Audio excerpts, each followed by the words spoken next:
ಎಲ್ಲ ನನ್ನ ನಿಂತಿರುವಂತಹ ಬಾಲ್ಕನಿ ಪ್ರೇಕ್ಷಕರಿಗೆ ನನ್ನ ಮೊದಲನೇ ವಂದನೆಗಳು ಹಾಗೂ ಎಲ್ಲ ಪ್ರೀತಿಯ ನಲ್ಮೆಯ ಇರುವಂತಹ ಸ್ನೇಹಿತರಿಗೂ ಸಹ ನಾನು ವಂದಿಸುತ್ತಾ, ಈಗ ತಾನೇ ಹೇಳಿದ್ರು ಸರ್, ನಮ್ಮ ಕರ್ನಾಟಕದಲ್ಲಿ ಏನೇ ಮಾಡಿದ್ರು ಸುದ್ದಿನೇ, ಏನು ಮಾಡಿದ್ರು ಸುದ್ದಿ. ಮೊನ್ನೆ ಯಾರೋ ಗೊತ್ತಿಲ್ಲ, ಎಲ್ಲ ಬೆಳಗಾವಿಯಿಂದ ರೈತರನ್ನ ಮಾತಾಡ್ಸೋಣ ಅಂತ ಎಲ್ಲ ಟ್ರೈನಲ್ಲಿ ಬರ್ತಾಯಿದ್ರು. ಇನ್ನೇನು ಎಲ್ಲ ವಿಧಾನಸೌಧದೊಳಗಡೆ ಕಾಲಿಡಬೇಕು, ಯಾರೋ ಅಷ್ಟರಲ್ಲಿ ಬಂದು ಕಿವಿಯಲ್ಲಿ ಹೇಳ್ದ, ಏನು ಅಣ್ಣ ಯಾರೋ ಗೊತ್ತಿಲ್ಲ ಟಿ ವಿ ಒಳಗಡೆ ಬಾಂಬ್ ಇಟ್ಬಿಟ್ಟಿದ್ದಾರೆ. ಅವನಂದ ದಡ್ಡ, ಟಿ ವಿ ಒಳಗಡೆ ಹೆಂಗೆ ಬಾಂಬ್ ಇಡೋಕ್ಕೆ ಸಾಧ್ಯ ಸರ್? ಗೊತ್ತಿಲ್ಲ ಸರ್, ಇಟ್ಟಿದ್ದಾರೆ, ಏನು ಮಾಡಬೇಕು ಅಂತ ಯಾಕಿನ್ನು ಯೋಚನೆ ಮಾಡ್ತೀರಾ? ತಿಳಿಸ್ಬಿಡಿ. ನ್ಯೂಸ್ ಚಾನಲ್ಗೆ ಬಂದರು ನಮ್ಮ ಮಾಧ್ಯಮದ ಮಿತ್ರರು. ಪ್ರಿಯ ವೀಕ್ಷಕರೇ ಅನ್ನಷ್ಟರಲ್ಲಿ ಚಕ್ಕಂತ ಬ್ರೇಕಿಂಗ್ ನ್ಯೂಸ್. ಯಾಕೆ ನಾವು ಬ್ರೇಕಿಂಗ್ ನ್ಯೂಸ್ ನೋಡಿದೆ, ನಾವು ಯಾವ ಕಾರ್ಯಕ್ರಮ ನೋಡೋದೇ ಇಲ್ಲ. ಶುರುವಾಯಿತು ಬ್ರೇಕಿಂಗ್ ನ್ಯೂಸ್. ಧನ್ಯವಾದಗಳು. ನೋಡೋಣ ಈಗ ಸ್ನೇಹಿತರೆ, ಈಗೇನಪ್ಪ ಅಂತಂದರೆ, ಈಗ ಟಿ ವಿಯಲ್ಲಿ ಬಾಂಬಿದೆ ಅಂತಕ್ಕಂಥ ಯಾರೋ ಹುಸಿ ಬಾಂಬ್ ಬೆದರಿಕೆ ಕರೆ ಕೊಟ್ಟಿದ್ದಾರೆ. ಈಗ ನಮ್ಮೊಂದಿಗೆ ನೇರ ಪ್ರತಿನಿಧಿ ಈಗ ಕೃಷ್ಣಕಾಂತ್ ಇದ್ದಾರೆ. ಕೃಷ್ಣಕಾಂತ್, ಈ ಸಂದರ್ಭದಲ್ಲಿ ಬಾಂಬ್ ಡಮ್ ಅಂತ, ಅದು ಡಮ್ ಅಂತ ಟುಸ್ ಅಂತ ಗೊತ್ತಿಲ್ಲ, ಒಟ್ಟಾರೆ ಕೇಳಬೇಕು ಅಂದ್ರೆ 2 ಸಲ ನಾವು ಕಾತುರದಿಂದ ಕಾಯ್ತಾ ಇದ್ವಿ. ಅಲ್ಲಿ ಯಾವ ಬಾಂಬ್ ಇರ್ಬೋದು, ಯಾರು ಆ ಬಾಂಬನ್ನು ಇಟ್ಟಿದ್ದಾರೆ ಅಂತಕ್ಕಂಥ ಮಾಹಿತಿಗಳು ಲಭ್ಯವಾಗ್ತಾ ಇಲ್ಲ. ಕ್ಯಾಮರಾಮನ್ ಕೃಷ್ಣಕಾಂತ್, ಧನ್ಯವಾದಗಳು. ನೋಡೋಣ ಈಗ ಟಿವಿಯಲ್ಲಿ ಯಾವ ಬಾಂಬ್ ಇರ್ಬೋದು, ಯಾವ ರಾಜಕಾರಣಿಗಳು ಈಗ ನಮ್ಮ ಜೊತೆಯಲ್ಲಿ ಪ್ರಸ್ತಾಪ ಮಾಡಲಿದ್ದಾರೆ. ನಿರಂತರ ಸುದ್ದಿಗಾಗಿ ನೋಡ್ತಾ ಇರಿ TV 89. ಒಂದು ಸ್ವಲ್ಪ ಇರಲಿ ಸರ್, ಒಂದು ಸ್ವಲ್ಪ ಜಾಸ್ತಿ ಕೊಟ್ಬಿಡೋಣ ಅವ್ರಿಗೆ. ಅದು ಆದ ತಕ್ಷಣ ಬಂದು ನಮ್ಮ ನೋಡಿದ್ರೆ ಟಿ ವಿ ಒಳಗೆ ಬಾಂಬ್ ಇದೆ ಅಂತ ಏನು ಮಾಡೋದು ಬಂದರು.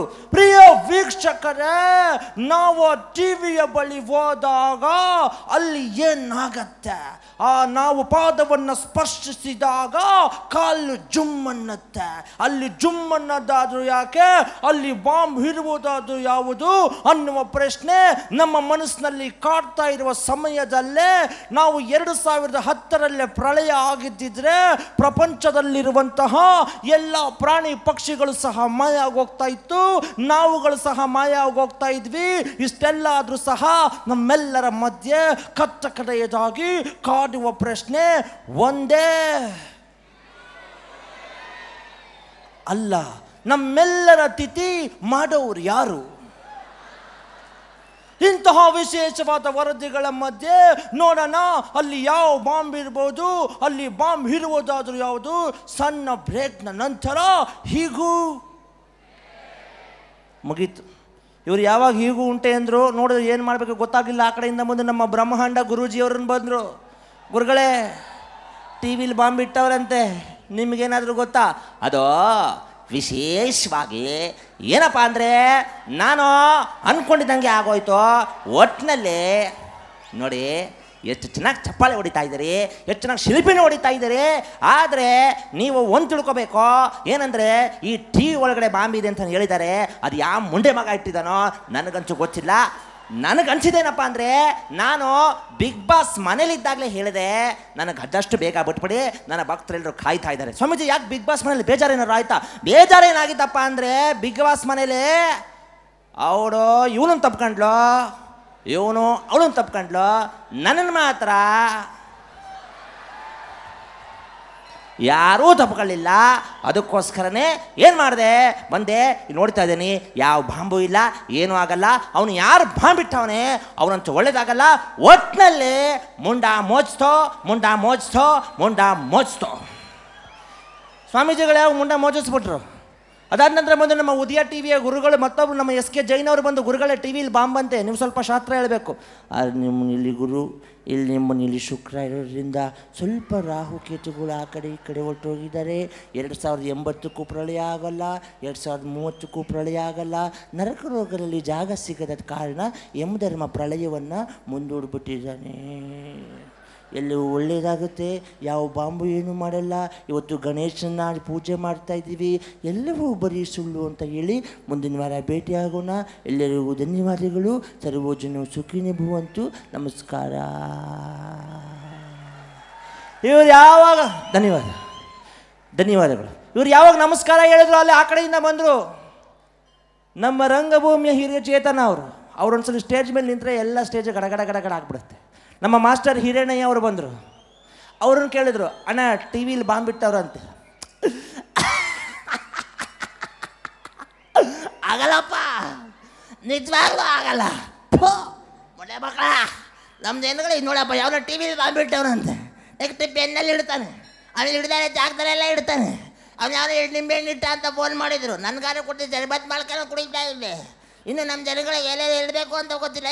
ಯಾವನಲ್ಲ ಬಾಂಬ್ ಬಿಟ್ಟರು ತಗೊಬಿಡಲೇ ಆಗೋಗ ಅವ್ರು ಯಾವಾಗ ಬೈದರು ಆ ಕಡೆಯಿಂದ ಬಂದರು, ನಮ್ಮ ಕೇಂದ್ರ ಮಂತ್ರಿಗಳಾದಂತಹ ನಮ್ಮ ಮಲ್ಲಿಕಾರ್ಜುನ್ ಖರ್ಗೆ ಸಾಹೇಬರು ಬಂದರು. ಸರ್ ಟಿ ವಿಲಿ ಬಾಂಬ್ ಇಟ್ಟವ್ರಂತೆ. ನೋಡ್ರಿ ಇಲ್ಲಿ ಏನಾಗ್ತದ, ಇಲ್ಲಿ ಟಿ ವಿಯಲ್ಲಿ ಬಾಂಬು, ರೇಡಿಯಲ್ಲಿ ಬಾಂಬು, ಇದೆಲ್ಲ ಬರೀ ಸುಳ್ಳು. ಯಾಕೆ ಅಂದ್ರೆ ನಾವು ಏನು ಟಿ ವಿ ನೋಡಬೇಕು ಅಂದರೂ ಹೈಕಮಾಂಡ್ ಪರ್ಮಿಷನ್ ತಗೊಳ್ಬೇಕಾಗ್ತದ. ಆದ್ದರಿಂದ ಇಲ್ಲಿ ಎಲ್ಲ ಬರೀ ಸುಳ್ಳು ಅಂತಕ್ಕಂಥ ಮಾತನ್ನು ಹೇಳ್ತಾ ನೋಡಿ, ಪಕ್ಕದಲ್ಲೇ ಸಿದ್ದರಾಮಯ್ಯನವ್ರು ಕೂತಿದ್ದಾರೆ, ನೀವು ಅವ್ರನ್ನ ಕೇಳಿ. High command decision is final decision. ಹಂಗಾದಾಗೇ ನಮ್ಮ ರಾಜ್ಯದ ಮುಖ್ಯಮಂತ್ರಿಗಳು ಕೇಳಿದ್ರು, ಸರ್ ಟಿ ವಿಲಿ ಬಾಂಬ್ ಇದೆಯಂತೆ, ನಿಮ್ಗೇನಾದರೂ ಗೊತ್ತಾ?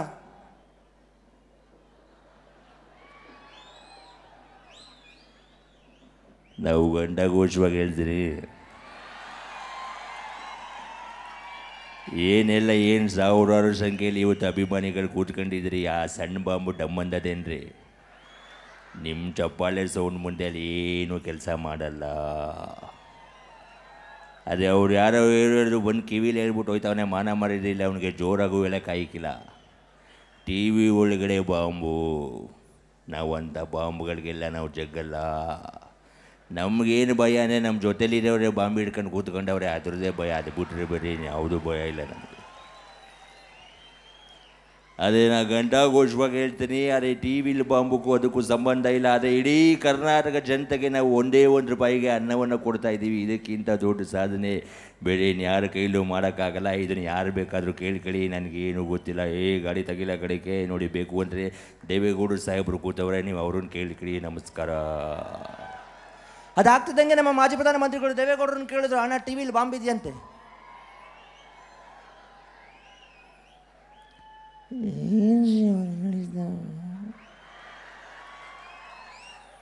ಇವರು ಟಿ ವಿಯಲ್ಲಿ ಬಾಂಬಿದೆ ನೋಡಿ ಅಂದರೆ, ಅನ್ನ ಕೊಟ್ಟಿದ್ದೀನಿ ಅಂದರೆ ₹1 ಸಾಂಬಾರು ಯಾರಿಗೆ ಕೊಡೋರು?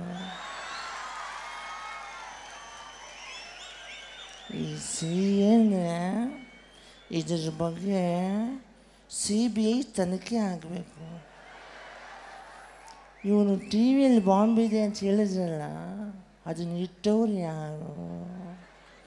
ಇದ್ರ ಬಗ್ಗೆ ರಾಜ್ಯದ ಪ್ರವಾಸ ಮಾಡಿ ಹೋರಾಟ ಮಾಡೋರು ನಂಗೆ ನಿದ್ದೆ ಬರಲ್ಲ.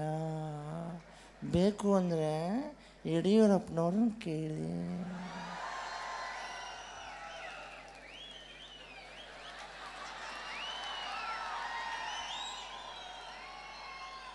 ಇವತ್ತು ನಾಚಿಕೆ ಆಗ್ಬೇಕು ಅವ್ರಿಗೆ. ಇವತ್ತು ಅನುಭವಿಸ್ಲಿ ಅವರು. ಇವತ್ತು ಒಬ್ಬರು ಒಂದೊಂದೊಬ್ಬರು ಮಾತನ್ನು ಹೇಳ್ತಾ ಇದ್ದಾರೆ. ಇವತ್ತು ಒಬ್ಬರು ಅನ್ನ ಕೊಡ್ತಾ ಇದ್ದೀವಿ, ಅದು ಇನ್ನೊಬ್ಬರು ಸಾಂಬಾರು ಕೊಡಲಿ ಅಂದರು. ಹಂಗಂತ ನಾನು ಪಲ್ಯ ಕೊಡೋಕ್ಕಾಗಲ್ಲ. ಯೋಚನೆ ಮಾಡಲಿ ಅವರು. ಇವತ್ತು ಅವ್ರು ಯಾವ ಸಂದರ್ಭದಲ್ಲಿ ಇವತ್ತು ಕೈ ನಾನು ಕೆಳಗಡೆ ಇಳಿಸೋದಿಲ್ಲ. ಭಗವಂತನ ಆಶೀರ್ವಾದ ಇದೆ, ದೇವರ ಆಶೀರ್ವಾದ ಇದೆ, ನಿಮ್ಮ ಆಶೀರ್ವಾದ ಇದೆ. ಯಾವ ಬಾಂಬು ಏನು ಕೆಲಸ ಮಾಡಲ್ಲ. ಎಲ್ಲರಿಗೂ ನಮಸ್ಕಾರ. ದೇವರೆಲ್ಲರಿಗೂ ಒಳ್ಳೇದು ಮಾಡಲಿ. ಇವತ್ತು ಗಣೇಶ ನಾನು ಹೇಳಿದವ್ರಿಗೆ ಮಾತ್ರ. ಬೇಕು ಅಂದರೆ ಕುಮಾರಸ್ವಾಮಿ ಅವ್ರನ್ನ ಕೇಳಿ, ನನಗೇನು ಅಭ್ಯಂತರ ಇಲ್ಲ.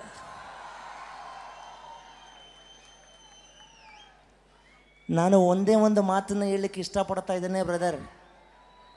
ಇವತ್ತು ಏನಿಲ್ಲ, ಒಂದು ಚರ್ಚೆ ನಡೀತಾ ಇರ್ತಕ್ಕಂಥ ಸಂದರ್ಭ ಇದು. ಯಾವುದೇ ಭಾಷಣ ಮಾಡಲಿಕ್ಕಿಲ್ಲ. ಇವತ್ತು ಎಲ್ಲರಿಗೂ ಗಣೇಶ ಒಳ್ಳೆಯದನ್ನು ಮಾಡಲಿ ಅಂತಕ್ಕಂಥ ಮಾತನ್ನು ಹೇಳ್ತಾ ಬ್ರದರ್. ಒಂದು ಮಾತನ್ನು ಹೇಳಕ್ಕೆ ಇಷ್ಟಪಡ್ತಾ ಇದ್ದಾನೆ. ಒಬ್ಬರು ಅನ್ನ ಕೊಡಲಿ ಅಂದರು, ಇನ್ನೊಬ್ಬರು ಸಾಂಬಾರು ಕೊಡಲಿ ಅಂದರು, ಇನ್ನೊಬ್ಬರು ಪಲ್ಯ ಕೊಡಲಿ, ಹಂಗಂತ ಹೇಳಿ ನಾನು ಉಪ್ಪಿನಕಾಯಿ ಕೊಡಲಿಕ್ಕೆ ತಯಾರಿಲ್ಲ ಅಂತಕ್ಕಂಥ ಮಾತನ್ನು ಹೇಳ್ತಾ ಇದ್ದೇನೆ. ಯಾವ ಬಾಂಬು ಇಲ್ಲ, ಏನೂ ಇಲ್ಲ, ಬರೀ ಸುಳ್ಳು ಅಂತಕ್ಕಂಥ ಮಾತನ್ನು ಹೇಳ್ತಾ, ಬೇಕು ಅಂದರೆ ನೋಡಿ ಇಲ್ಲಿ ನಮ್ಮ ವಾಟಾಳ್ ನಾಗರಾಜ್ ಅವರು ಕೂತ್ಕೊಂಡಿದ್ದಾರೆ, ನೀವು ಅವ್ರನ್ನೂ ಒಂದು ಮಾತು ಕೇಳಿ ಅಂತಕ್ಕಂಥ ಮಾತನ್ನು ಹೇಳ್ತಾ ಇದ್ದೀನಿ ಬ್ರದರ್. ಒಳ್ಳೇದಾಗಲಿ. ಅಷ್ಟಲ್ಲ, ಹಂಗಂತ ತಕ್ಷಣ ವಾಟಾಳ್ ನಾಗರಾಜ್ ಅವರು ಬಂದ್ಬಿಟ್ಟು, ಇವತ್ತು ಈ ಕರ್ನಾಟಕದಲ್ಲಿ ನಮ್ಮ ರಾಜಧಾನಿಯಲ್ಲಿ, ಅದು ನಮ್ಮ ಬೆಂಗಳೂರಿನಲ್ಲಿ ಯಾರೋ ಟಿ ವಿಯಲ್ಲಿ ಬಾಂಬು, ಅದು ಸುಳ್ಳು ಸುಳ್ಳು ಸುಳ್ಳು ಸುಳ್ಳು. ನಾನು ಇದರ ಪರವಾಗಿ ಏನು ಮಾಡಬೇಕು ಹೋರಾಟವನ್ನು ಮಾಡ್ತಾ ಇದ್ದೇನೆ. ಕೇಂದ್ರ ಸರ್ಕಾರ, ರಾಜ್ಯ ಸರ್ಕಾರ ಕೂಡಲೇ ರಾಜೀನಾಮೆ ನೀಡಬೇಕು. ಒಂದು ವೇಳೆ ರಾಜೀನಾಮೆ ಕೊಡಲಿಲ್ಲ ಅಂದರೆ ಕರ್ನಾಟಕ ರಾಜ್ಯಾದ್ಯಂತ ನೀರು ಬಂದ್, ಬಸ್ ಬಂದ್, ಲಾರಿ ಬಂದ್, ಆಟೋ ಬಂದ್, ಸೈಕಲ್ ಬಂದ್, ಅದು ಬಂದ್, ಇದು ಬಂದ್, ಎಲ್ಲರೂ ಬನ್ನಿ, ನೀವು ಬನ್ನಿ, ಅವ್ರು ಬನ್ನಿ, ಹೋರಾಟ ಮಾಡೋಣ. ನಮಸ್ಕಾರ ನಮಸ್ಕಾರ ನಮಸ್ಕಾರ ನಮಸ್ಕಾರ. ಇವ್ರು ಯಾವಾಗ ಈ ಹೋರಾಟದ ಕಿಚ್ಚು ಜಾಸ್ತಿ ಆಗೋಯ್ತು ಎಲ್ಲ ಅಂದರು, ಸರ್ ಒಂದು ಕೆಲಸ ಮಾಡ್ತಾರೆ, ಈಗ ತಾನೇ ಹುಬ್ಳಿಗೆಲ್ಲ ನಮ್ಮ ಚಲನಚಿತ್ರ ನಟರೇ ಹೋಗಿದ್ದಾರೆ, ಇಲ್ಲಿ ಯಾವ ನಮ್ಮ ಕರ್ನಾಟಕದಲ್ಲಿ ಯಾವುದೋ ಬಾಂಬ್ ಬಿಟ್ಟಿದ್ದಾರೆ ಯಾರೋ ಗೊತ್ತಿಲ್ಲ, ಬನ್ನಿ ಅಂತ ಕರೆದು ಅಲ್ಲಿಗೆ ಬಂದು ನಮ್ಮ ಅಣ್ಣವರು ಎಲ್ಲ ಬರೀ ಸುಳ್ಳು ಅಂತ ಅನ್ಕೋತಿದ್ದಾರೆ. ಏನಪ್ಪ, ಯಾವ ಜನ್ಮದ ಋಣನೋ ಗೊತ್ತಿಲ್ಲ. ಇವತ್ತು ನಿಮ್ಮನ್ನು ನಾನು ಈ ರಾಜ್ಕುಮಾರ ಮತ್ತೆ ನಿಮ್ಮನ್ನು ನೋಡಬೇಕು ಅಂತ ಆ ದೇವರ ಕರುಣೆ ಇರ್ಬೋದ ಏನೋ. ನಿಮ್ಮನ್ನೆಲ್ಲ ನೋಡ್ತಾ ಇದ್ದರೆ ಈ ರಾಜ್ಕುಮಾರ ಯಾವಾಗಲೂ ನಿಮ್ಮ ಮನದಲ್ಲೇ, ನಿಮ್ಮ ಮನೆಯಲ್ಲೇ ಸದಾಕಾಲ ಇರುವಂಥ ಆ ನೆನಪು ನನ್ನನ್ನು ಕಾಡ್ತಾ ಇದೆ. ಯಾವ ಬಾಂಬು ಏನು ಮಾಡಲ್ಲ. ನೋಡಿ, ನಮ್ಮ ವಿಷ್ಣುವರ್ಧನ್ ಅವರು ಬರ್ತಾ ಇದ್ದಾರೆ, ನೀವು ಅವ್ರನ್ನೇ ಕೇಳಿ ಏನಂತೀರಿ? ಓಹೋಯ್ ಹೌಲ ಹೌಲ ಓಯ್, ಏನು ತಿಳ್ಕೊಂಡಿದ್ರ ನೀವು? ಈ ಪ್ರೀತಿ ವಿಶ್ವಾಸ ಅನ್ನೋದು ಯಾವುದೋ ಅಂಗಡಿಯಲ್ಲಿ ಸಿಗೋದಿಲ್ಲ. ಅದು ಎಲ್ಲೂ ಮಾರಾಟ ಮಾಡುವಂತಹ ವಸ್ತುನೂ ಅಲ್ಲ. ಅದೆಲ್ಲಿದೆ ಪ್ರೀತಿ? ನಿಮ್ಮ ಮನಸ್ಸಿನಲ್ಲಿ ನಮ್ಮ ವಿಷ್ಣು ಅಂತ ಇವತ್ತು 7 ಕೋಟಿ ಕನ್ನಡಿಗರ ಆ ಕೂಗು ಯಾವಾಗಲೂ ವಿಷ್ಣು ನಿಜವಾಗ್ಲೂ ಅವ್ರ ಜೊತೆಲೇ ಇರ್ತಾರೆ. That is Vishnu. ಯಾವನವನು ಬಾಂಬಿಟ್ಟಿರೋನು ಸಾಧ್ಯನೇ ಇಲ್ಲ. ಈ ಕೈ ಕರ್ನಾಟಕದ ಆಸ್ತಿ. ಈ 5 ಬೆರಳಲ್ಲಿರೋದು 7 ಕೋಟಿ ಕನ್ನಡಿಗರ ಶಕ್ತಿ. ಮುಷ್ಟಿ ಮಾಡಿ ಹೊಡೆದ್ರೆ ಅವನು ಇಲ್ಲ, ಆ ಬಾಂಬು ಇಲ್ಲ. ಬೇಕು ಅಂದರೆ ಡೌಟ್ ಇದ್ರೆ ನನ್ನ ಗೆಳೆಯ ನನ್ನ ಕುಚಿಕೂನ್ ಕೇಳಿ. ನೀನು ಋಣ ಈಗಾಗಲೇ ನನ್ನ ತಲೆ ಮೇಲೆ ಜಾಸ್ತಿ ಆಯ್ತಪ್ಪ. ನೀನೇನೋ ಹೇಳಿಬಿಟ್ಟೆ, ಆದ್ರೂ ನಾನು ಕೇಳ್ಕೊಳ್ದಷ್ಟೇ, ಯಾವ ಬಾಂಬು ಏನೂ ಇಲ್ಲ, ಅದು ಬರೀ ಸುಳ್ಳು. ದೇವರ ಆಶೀರ್ವಾದ ಇದೆ, ಗುರುಗಳ ಆಶೀರ್ವಾದ ಇದೆ. ಎಲ್ಲದಕ್ಕಿಂತ ಹೆಚ್ಚಾಗಿ ನಮ್ಮಂಥ ಕನ್ನಡದ ಅಭಿಮಾನಿಗಳ ಆಶೀರ್ವಾದ ಇರೋವರೆಗೂ ಯಾವ ಬಾಂಬು ಏನು ಮಾಡಲ್ಲ ಗೆಳೆಯ. ಇದು ಗ್ಯಾರಂಟಿ. ಕುಚಿಕ್ಕು ಬೇಕು ಅಂದರೆ ನಮ್ಮ ಶಂಕರ್ ನಾಗ್ ಅವ್ರನ್ನ ಕೇಳಿ ಬರಲಾ?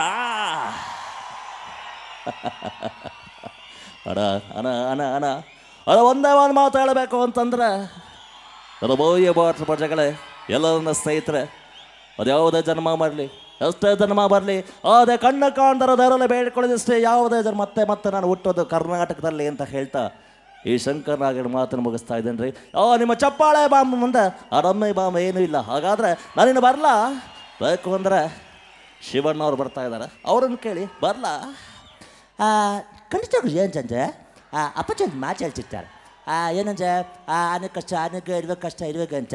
ಸೊ ಹಾಗಾಜ ಅಂತ ಬರೀ ಬಾಂಬ್ ಅಂತ ಹೇಳ ಬಟ್ ಸುಳ್ಳು ಇರ್ಬೋದು. ಆದರೆ ಕನ್ನಡಕ್ಕೆ ಮತ್ತು ನಮ್ಮ ಭಾಷೆಗೆ ಏನೇ ಆದರೂ ನಾವು ಮಾತ್ರ ಅಲ್ಲ, ಇಡೀ ಚಿತ್ರರಂಗನ ನಿಮ್ಮ ಜೊತೆಲಿರುತ್ತೆ ಅಂತ ಹೇಳ್ತಾ ಕನ್ನಡ ಸಿನಿಮಾ ನೋಡಿ ಕನ್ನಡನ ಉಳಿಸಿ.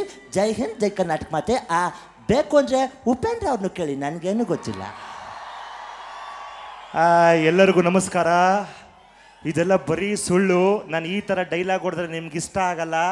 ಆ ಡೈಲಾಗ್ ರೇಂಜೇ ಬೇರೆ. ಫಸ್ಟ್ ಆಫ್ ಆಲ್ ನಿನ್ನ ಅಜ್ಜಿ ನೀನು ಬಾಂಬು ಅಂತ ಇಟ್ಟಿದ್ದು ನೀನು ಮಾಡಿದ್ದು ಮೊದಲನೇ ತಪ್ಪು. God is great. ಓಕೆ, ನೋಡಿ, ಒಬ್ಬೊಬ್ಬರು ಚಪ್ಪಾಳೆನೇ ಒಂದು ಬಾಂಬು. ಇದ್ರ ಮುಂದೆ ನೀನು ಡಂಬಿ ಬಾಂಬು ಏನು ಮಾಡಲ್ಲ. ಓಕೆ, ಯಾವನಲ್ಲ ನೋಡ, 1 2 3 ಏನು ಫಸ್ಟಲ್ಲೇ ನೀನಾಗಿದ್ದೀನಿ, ವಾಪಸ್ ಅವನ ಬಾಂಬ್ ಕರ್ಕೊಂಡು ಬಿಡು. ಇಲ್ಲ ರೇ ನಿನ್ನ ಸಮಯದ ಭಗವಂತ ಇಟ್ಬಿಟ್ರೆ ಬಾಂಬು ನೀನು ಬ್ಲಾಸ್ಟ್ ಆದರೆ ಮತ್ತೆ ಹೇಳಕ್ಕೆ ಚಾನ್ಸೇ ಇಲ್ಲ ಕಳೆಯಲ್ಲ. ಬೇಕು ಅಂದರೆ ಚಾಲೆಂಜಿಂಗ್ ಸ್ಟಾರ್ ದರ್ಶನ್ ಅವರು ಬರ್ತಾ ಇದ್ದಾರೆ, ಅವ್ರನ್ನ ಕೇಳಿ. ಯಾಕೆ ಕಷ್ಟ ಇಲ್ಲದೆ ಭಕ್ತ ದೇವ್ರ ಹತ್ರ ಹೋಗಲ್ಲ, ರೋಗ ಇಲ್ಲದೆ ಪೇಷಂಟ್ ಡಾಕ್ಟ್ರ್ ಹತ್ರ ಬರಲ್ಲ, ಇನ್ನು ಡೀಲ್ ಇಲ್ಲದೆ ನನ್ನಂಥ ಪಂಟ್ರ ಹತ್ರ ಬರಲ್ಲ. ರಥ ಬಂದರೆ ಗಾಳಿ ಬರುತ್ತೆ, ಈ ಐರಾವತ ಬಂದರೆ ಬಿರುಗಾಳಿನೇ ಬರುತ್ತೆ. ಅವನು ಯಾರು ಬಾಂಬ್ ಇಟ್ಟಿದ್ದವನು ಅಂತ ಹೇಳಿ ಬರೀ ಸುಳ್ಳು ಸುದ್ದಿ ಹಬ್ಸಿದ್ರು ನಾನು ಮಾತಲ್ಲ. ಇಡೀ ಕರ್ನಾಟಕ ಜನತೆನೇ ನಾವು ಯಾವಾಗಲೂ ಅವ್ನು ನಿಮ್ಮ ಕಾವಲಾಗೆ ಇರ್ತೀವಿ. ಅದನ್ನು ಮಾತ್ರ ಯಾರಿಂದ ನೋಡ್ಸೋಕ್ಕಾಗಲ್ಲ. ಅದೇ ಈ ದಾಸ. ಬೇಕು ಅಂದರೆ ನಮ್ಮ ರವಿಚಂದ್ರನ್ ಅವ್ರು ಬರ್ತಾ ಇದ್ದಾರೆ, ನೀವು ಅವರನ್ನು ಕೇಳಿ. ಓಹೋ, ಏನೋ ಯಾವನವನು ಇಟ್ಟವನು ಬಾಂಬು? ನನ್ನ ಸಂಗೀತದ ಬಾಂಬು ಮುಂದೆ ನಿನ್ನ ಈ ಡಮ್ಮಿ ಬಾಂಬ್ ಏನು ಮಾಡಲ್ಲ ಗೊತ್ತಾ? ಅಕಸ್ಮಾತ್ ಏನಾದರೂ ನನ್ನ ಕೈಗೆ ಏನಾದರೂ ನೀನು ಸಿಕ್ಬಿಟ್ರೆ ಪೀಸ್ ಮಾಡಿಬಿಡ್ತೀನಿ. ಬೇಕು ಅಂತ ಜಗ್ಗೇಶ್ ಅವ್ರು ಬರ್ತಾವ್ರೆ, ಕೇಳು ಬರಲ್ಲ? ಒತ್ತರಿಕೆ ಲಕಡಿ ಪಕಡಿ ಜುಮ್ಮ ಅಣ್ಣ. ನಮ್ಮ ತಾಯಣ್ಣರು ಹೇಳ್ತೀನಿ, ಅವ್ರು ಯಾವ ನನ್ನ ಮಗ ಬಾಂಬ್ ಇಟ್ಬಿಟ್ಟವನು, ಅಯ್ಯೋ ಅವನಿಗೆ ಅವು ಕಚ್ಚ, ಅಯ್ಯೋ ಅವನಿಗೆ ಚೇಳು ಕಚ್ಚ. ನಮ್ದವ್ರ ಸ್ಟೈಲು, ನಮ್ದಾದ ಬ್ರ್ಯಾಂಡ್. ಒತ್ತಲಿಕ್ಕೆ ಲಕಡಿ ಪಕಡಿ ಜುಮ್ಮ ಪರಿನ್ ಕಾಗೇನು ಮಾತಾಡ್ಸಕ್ಕೆ ಬರೋದು ಬರಲೇ. ಇವ್ರು ಯಾವಾಗ ಕಾಗೇರಿಸ್ಬಿಟ್ರು ಅಲ್ಲಿಗೆ ಬಂದರು, ನಮ್ಮ ಕೆಂಪೇಗೌಡ ರವಿಶಂಕರ್ ಅವರು ಬಂದ್ಬಿಟ್ರು ಅಲ್ಲಿಗೆ.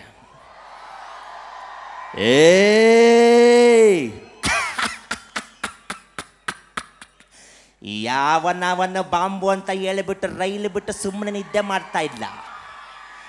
ನಾನು ಒಂದು ಸರಿ ಚಿಟಕಿ ಹೊಡೆದರೆ ಬೆಂಗಳೂರು, ಮಂಗಳೂರು, ಉಡುಪಿ, ರಾಯಚೂರು, ರಾಯದುರ್ಗ ಎಲ್ಲ ಬರೀ ನಡಗಿ ಹೋಗುತ್ತೆ. ಇನ್ನು ಬಾಂಬು ಎದುರುಕೊಳ್ಳಲ್ವಾ? ನಿನ್ನ ಆ ಊರಿಂದ ಈ ಊರಿಗೆ ಟ್ರಾನ್ಸ್ಫರ್ ಬಂದವನೇ ನಾನು ಕಣೋ. ಯಾಕಾದರೂ ಬಂದೆ, ಯಾಕಾದರೂ ಇಲ್ಲಿದ್ದೆ ಅಂತ ಮತ್ತೆ ನಿಮ್ಮ ಊರಿಗೆ ಹೋಗಿ ಟ್ರಾನ್ಸ್ಫರ್ ಮಾಡಿಸ್ಕೊಂಡು ಹೋಗಲು ನಿದ್ದೆ ಬರಲ್ಲ ಕಣೋ. ಇದು 6 ಮುಖ ಕೋಟೆ ಕಣೋ. ಬಾಂಬು ಬಂದೆ ನಾನು ಎದುರ್ಕೊಳ್ಳಲ್ಲ. ಇವ್ರು ಯಾವಾಗ ಎದುರಿಸ್ಬಿಟ್ರು ಎಲ್ಲರಿಗೂ ತನಗಾಗೋಯ್ತು. ಏನು ಮಾಡೋದು? ಅಯ್ಯೋ ಈ ಗಂಟೆ ಆಗೋಗಿದೆ. ಯಾವ ಬಾಂಬು ಬಂದು? ನಮ್ಮ ರಂಗಣ್ಣ ರಘುವರು ಬಂದರು. ಪಕ ಪಕ ನಕ್ಬಿಡ್ತಾರೆ ಕಣೋ. ಟಿವಿ ಒಳಗಡೆ ಬಾಂಬು ಅದು ಯಾವ್ದು ನೋಡಪ್ಪ. ಇಲ್ಲ ಪಾಕ ಪಾಕ ನಕ್ಬಿಡ್ತಾರೆ. ಕರೆಕ್ಟಾಗಿ ಹೋದ್ರು ಒಳಗಡೆ, ಆಚೆ ಕಡೆ ಬಂದರು. Hello excuse me please. ನಾಯಿ ಮುಚ್ಚು ಬಾಯಿ, ಇಲ್ಲೇ ಬಂದು ಸಾಯಿ. ಯಾವನವನ ಬಾಂಬ್ ಬಿಟ್ಟವನು? ಎಂತೆಂಥ ಬಾಂಬ್ಗಳಿಗೆ ಇರ್ಕೊಂಡಿಲ್ಲ. ಅಲ್ಲ ಮೊನ್ನೆ 15 ಜನ ಬಾಡಿ ಬಿಲ್ಡರ್ ಬಂದರು ನನ್ನ ಹೊಡೆಯೋಕ್ಕೆ. ನಾನು ಹೇಳಿದೆ ಒಬ್ಬೊಬ್ಬರಾಗಿ ಬನ್ನಿ ಎಂದೆ. ಬಂದರು, ಹೊಡೆದ್ರು, ಹೋದ್ರು. ಇನ್ನು ನಾ ಬಾಂಬ್ಗೆ ಎದ್ರುಕೋತೀನ? ಅಲ್ಲ ಎಕ್ಸ್ಕ್ಯೂಸ್ ಮಿ ಪ್ಲೀಸ್. ಹೋಗಿ 1 ಗಂಟೆ ಆದರೂ ಎಲ್ರಿಗೂ ಟೆನ್ಷನ್, ಅಲ್ಲಿ ಯಾವ ಬಾಂಬಿದೆ ಮತ್ತೆ ಕೇಳಿದ್ರು. ಅವನು ಯಾವನ ಕಂತ್ರಿ ಕಜ್ಜಿ ನಾಯಿ ನನ್ನ ಮಗ ಬಾಂಬು ಅಂತ ಹೇಳ್ಬಿಟ್ಟು ಜೆಂಡು ಬಾಂಬ್ ಇಟ್ಬಿಟ್ಟವನಲ್ಲ. ನಿಂಗೆ ಒಳ್ಳೇದಾಗಲ್ಲ ಕಣ. ಬಾರ ಬಾರ. Hello excuse me. Hello excuse me. ಈ ಬಾರ್ಡ್ರ್ ದಾಟಿ ನಾನು ಬರಲ್ಲ, ನೀವು ಬರಬಾರ್ದು. ಅಲ್ಲಿಂದಲೇ ನೀವು ಚಪ್ಪಾಳೆ ಹೊಡೀರಿ. ನಾನು ಹಿಂದ್ಗಡೆ ಹೋಗಿ ನಾನು ಒಬ್ಬನೇ ಚಪ್ಪಾಳೆ ಹೊಡ್ಕೊತೀನಿ. Thank you. ಇದು ತೋಳಲ್ಲಮ್ಮ, ತೊಲೆ ತೊಲೆ. ಗೊತ್ತಲ್ಲ. Thank you, thank you, love you all, thank you.